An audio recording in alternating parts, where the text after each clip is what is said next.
Have you ever noticed how some things in history line up so perfectly it feels like a setup?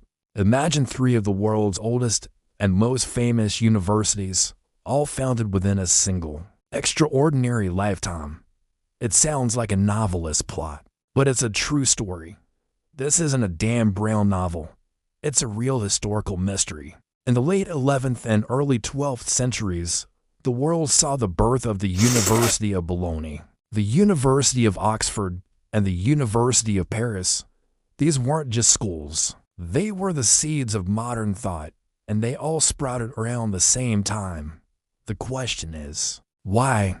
What was in the air? Let's start with the University of Bologna.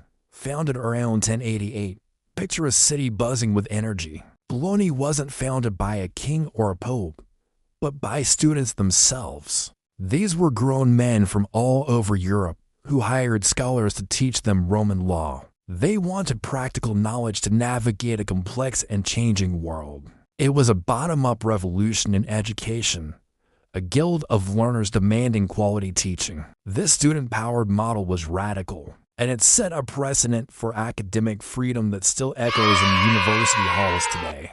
Next, we journey north to England and the University of Oxford. Its origins are a bit murkier, but teaching was happening there as early as 1096. But the real catalyst came in 1167. King Henry II of England was feuding with the King of France and, in a fit of political pique, he banned English students from attending the University of Paris. Suddenly, all these bright minds had nowhere to go. They flocked to Oxford, which rapidly grew from a small collection of scholars into a major center of learning. Oxford's story shows us how politics, even a royal temper tantrum, can accidentally create something magnificent and lasting.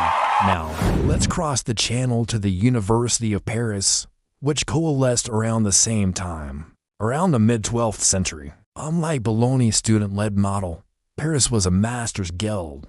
The teachers, many connected to the great Notre Dame Cathedral, organized themselves to control the curriculum and award degrees. They specialized in theology and philosophy, becoming the intellectual heart of Christendom. Think of it as the ultimate think tank of the Middle Ages, where brilliant minds like Peter Abelard and his students debated the very nature of God. In reality, Paris established the model of a university as a corporation of teachers, a structure that influenced countless other institutions. So, here's the impossible coincidence. Bologna, a university born from student demand for law. Oxford, a university supercharged by a political feud. And Paris, a university created by masters of theology. Three different origins, three different models, all blossoming within roughly 100 years of each other. How is this possible? The secret ingredient was a phenomenon historians call the Renaissance of the 12th century. After centuries of relative stagnation following the fall of Rome, Europe was waking up. Trade routes were reopening, bringing new wealth and, more importantly, new ideas. Lost texts from ancient Greece and Rome, preserved and expanded upon by scholars in the Islamic world, were being rediscovered and translated into Latin. Thinkers were suddenly exposed to Aristotle's logic and Euclid's geometry. There was a hunger for knowledge, a desire to understand the world not just through faith, but through reason. This intellectual explosion created a demand for a new kind of institution. The old monastery schools weren't enough anymore. Society needed lawyers to manage growing cities, theologians to debate complex doctrines, and administrators to run kingdoms. The university was the answer.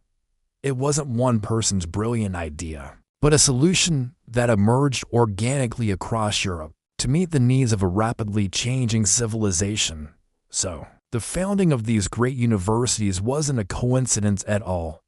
It was an inevitability, driven by a continent-wide thirst for knowledge. It was a perfect storm of rediscovered wisdom, economic growth, and political change that made the impossible possible. What do you think is the most important role of a university today? Is it to prepare us for jobs, to push the boundaries of knowledge, or something else entirely? Let me know your thoughts in the comments below. If you love exploring the fascinating connections that shape our world, Don't forget to like this video and subscribe to the channel.